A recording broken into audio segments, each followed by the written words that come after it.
Pembahasan hari ini kita akan membahas tentang BPMN Quick Guide dan example. Untuk BPMN Guide, kita menggunakan dari Bisaji. Jadi, ini sebetulnya sudah pernah saya tunjukkan sebelumnya. Bisaji itu sudah ada guide ya, dengan informasi yang lengkap. Jadi, buat saya sangat membantu seperti kamus. Ya, ini bisa selalu digunakan, rasanya untuk materi ini sudah pernah saya jelaskan. Saya pengen menekankan kembali bahwa untuk kalian, karena kan juga tidak mungkin lah menghafalkan semua ya. Jadi saya selalu encourage untuk melihat guide ini. Nanti pada saat ujian juga sama, pokoknya intinya kalian bisa melihat selalu guide yang ada diberikan dari Bisaji ini. Oke, jadi ini adalah beberapa contoh dari BPMN Bisaji. Ada berbagai template yang kita bisa gunakan ya, ini sudah ada. Kemudian kita akan lihat ya beberapa proses. Nah, ini yang pertama adalah purchase request. Nah, kalau lihat di sini kita ada prosesnya ya. Kalau yang pakai task, yang pakai ini berarti script task. Nah, cuman di sini sebetulnya, oh ya sudah ada ya. Ini kan ada kata kerjanya dulu. Jadi ini bukan decision ya. Ini untuk pencabangan aja. Itu yang paling penting. Sebetulnya dia sebaiknya jangan ada tulisan ini sih. Ya karena, tapi ini udah betul karena udah ada tasknya authorize request. Kemudian apakah dibutuhkan perubahan? Kalau iya berarti balik lagi. Kalau tidak berarti bisa disetujui atau tidak disetujui. Kemudian di sini ada subproses quotation, ada subproses purchase order. Oke, kita lihat proses yang berikutnya.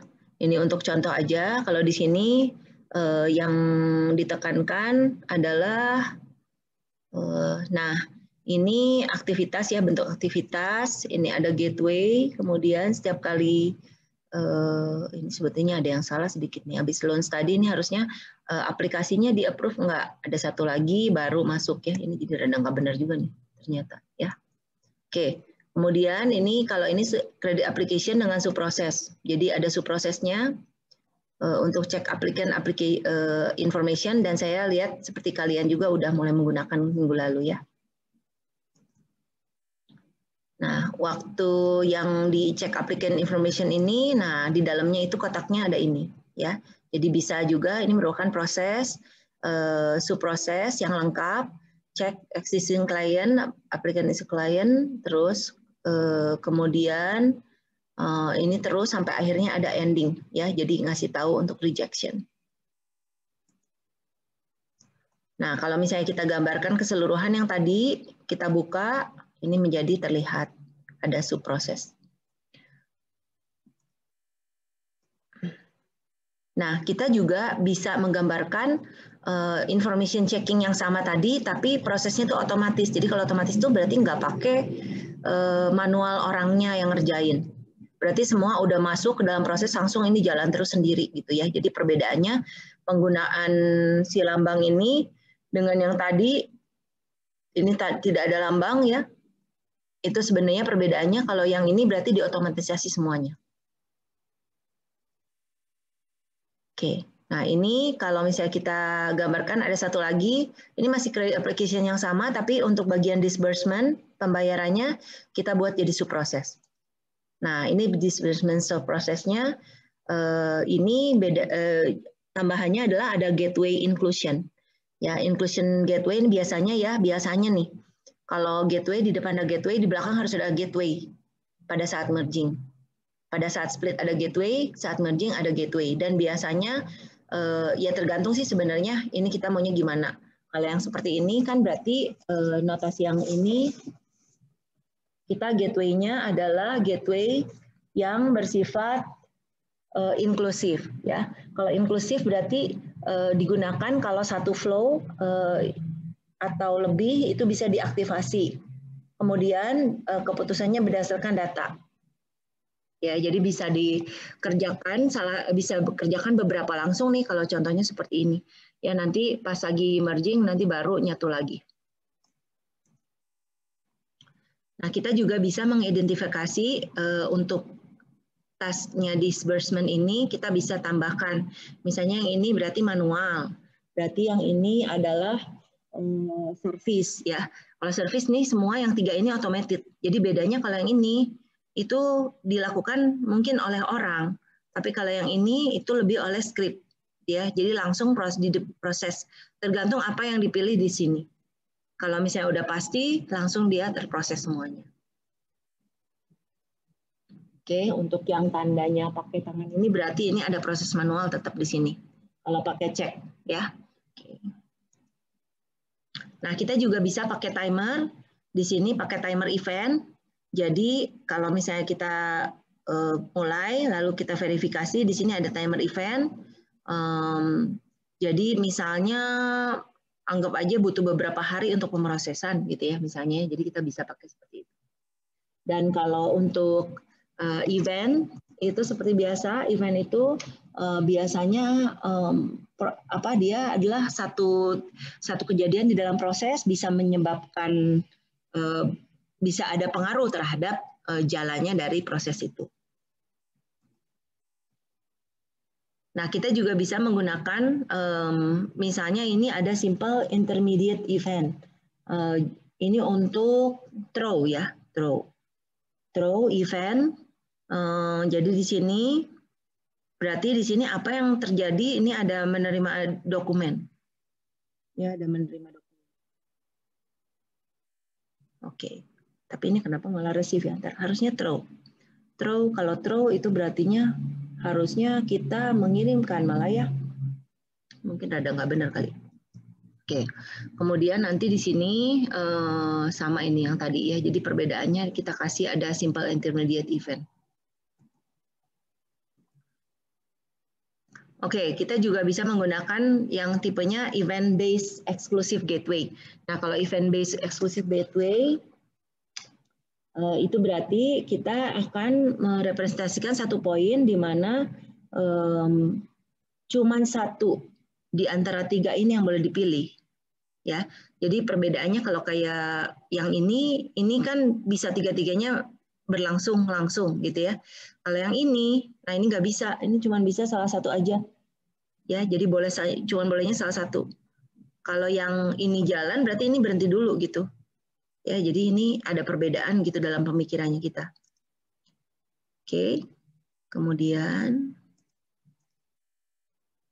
nah, kalau yang ini untuk terakhirnya kita gabungkan semua dengan selengkap-lengkapnya gitu ya. Nah, jadi berarti kalau kita perhatikan seperti ini, dari branch, ada application information, terus di sini ada subprocess check applicant information. Lalu kita lihat apakah, nah ini kalau ini berarti salah satu exclusive gateway. Bisa reject atau oke resultnya. Kalau misalnya reject berarti selesai. Kalau misalnya oke berarti kita masuk ke sini. Nah, pas yang notasi ini, itu kita cuman boleh satu yang dipilih. Nah, berarti tergantung apakah ada timer, di sini ada waktu tunggu untuk customer follow up, atau di sini langsung ada penerimaan dokumen. Oke, kalau misalnya waktu tunggu berarti nunggu dulu di sini, baru kalau udah oke baru pindah ke sini. Oke, nah sampai di sini ini berarti balik lagi ke database exclusive gateway. Tinggal kita split, apakah ini, dan kalau eksklusif cuma boleh salah satu ya. Jadi kalau misalnya disetujui, berarti akan dikeluarin duitnya. Kalau misalnya nggak setujui, dikasih tahu ke customer. Oke, jadi itu contoh-contoh ya, dan kita bisa lihat perbedaannya untuk setiap notasi gateway maupun task. Oke, nah sekarang kita lihat review sedikit untuk BPMN elemen. Ya, ini sebenarnya buat kita sendiri yang sebagai panduan dari OMG ya. Soalnya ada sedikit perbedaan sih sama Bisaji, tapi intinya sih ya samalah gitu ya pengertiannya. Nah, jadi untuk yang core set diagram elemen yang pasti kita pakai event, activity, gateway, sequence flow, message flow, association ya. Jadi set utama ini adalah satu standar dari OMG ya yang membuat simple business process diagram. Ini akan seperti kayak flowchart ya. Nah, tapi perbedaannya BPMN itu kita bisa mendetilkan ya. Nah, jadi seperti event juga bullet itu yang paling sederhana, tapi sebetulnya kita masih banyak bisa menggambarkan berbagai hal tergantung apa yang kita pengen gambarkan ya. Nah, jadi sebuah event itu adalah sesuatu yang terjadi pada saat bisnis proses itu berlangsung. Nah, event-event ini mempengaruhi flow atau aliran dari proses dan biasanya akan menghasilkan satu hasil. Dan bisa start, bisa interrupt ya, atau bisa mengakhiri sebuah flow. Oke. Nah, kalau activity, nah kita bisa lihat ya bahwa activity yang sederhana itu seperti task. Nah, di sini ada repeat loop ya, di sini ada multiple instant, beberapa pemrosesan beberapa dokumen misalnya gitu ya. Kalau kayak pelamar, interview beberapa pelamar, nah kelihatannya dari garis ini. Kemudian compensation ya. Compensation berarti kalau compensation itu adalah sesuatu kita ada imbal baliknya gitu lah ya. Nah, kalau yang di sebelah sini ini semua subproses tapi dengan sifat yang sama. Jadi ini subproses tapi loop. Ini subproses tapi multiple. Subproses tapi compensation. Nah, kalau yang menarik itu yang ini ad hoc. Ad hoc itu subproses ya, tapi di dalamnya ada beberapa aktivitas dikerjakannya nggak usah berurutan. Ya. Nah, jadi sebuah aktivitas itu kita melakukan satu tindakan ya di dalam sebuah bisnis proses, dan aktivitas bisa atomik atau non atomik. Kemudian tipe dari aktivitas adalah subproses, subproses, dan task. Oke, kemudian untuk subproses itu sendiri ya bisa dilihat ya kalau di sini si lambang yang ini itu memang menentukan bagaimana kita melakukan tindakan di dalamnya. Jadi kalau kayak gini berarti kita bisa berulang-ulang melakukan ini sampai akhirnya tidak perlu lagi dilakukan. Kalau yang ini sebetulnya konsepnya mirip ya, tapinya ini tuh si yang diprosesnya ganti-ganti gitu ya. Jadi misalnya kayak menginterview pelamar kita multiple instant bukan loop ya. Tapi kalau misalnya kita bilang merapikan barang, misalnya merapikan barang di rak gitu ya, nah itu loop karena kan berulang-ulang barang yang sama. Tapi kalau misalnya memproses pelamar itu kan beda rekodnya gitu ya. Oke, jadi subproses itu bisa di-expand ya. Kalau yang ad hoc kelihatan ini nggak ada urutannya memang ya. Jadi ini bebas mau yang mana aja gitu duluan ya. Jadi kalau misalnya kita membersihkan rumah bisa nyapu dulu, bisa ngepel dulu, bisa nyedotin debu dulu, bisa ngelap-ngelap jendela misalnya gitu ya. Nah ini terserah gitu mau yang mana duluan. Kalau compensation sih mirip-mirip aja lah seperti yang lain kayak proses biasa ya. Cuman yang jelas ada suatu timbal baliknya. Oke, selanjutnya untuk connection itu kita bisa bedakan ada sequence flow, ada message flow, dan association. Kalau sequence flow itu digunakan untuk show urutannya, ya. Kalau message flow itu untuk memperlihatkan aliran dari pesan antara dua entitas, ya, yang dipersiapkan untuk menerima dan mengirim mereka. Kemudian untuk association yang digunakan untuk associate information artifact dengan flow project itu yang sebelah sini. Ya, yang name yang titik-titik ini, yang titiknya kecil.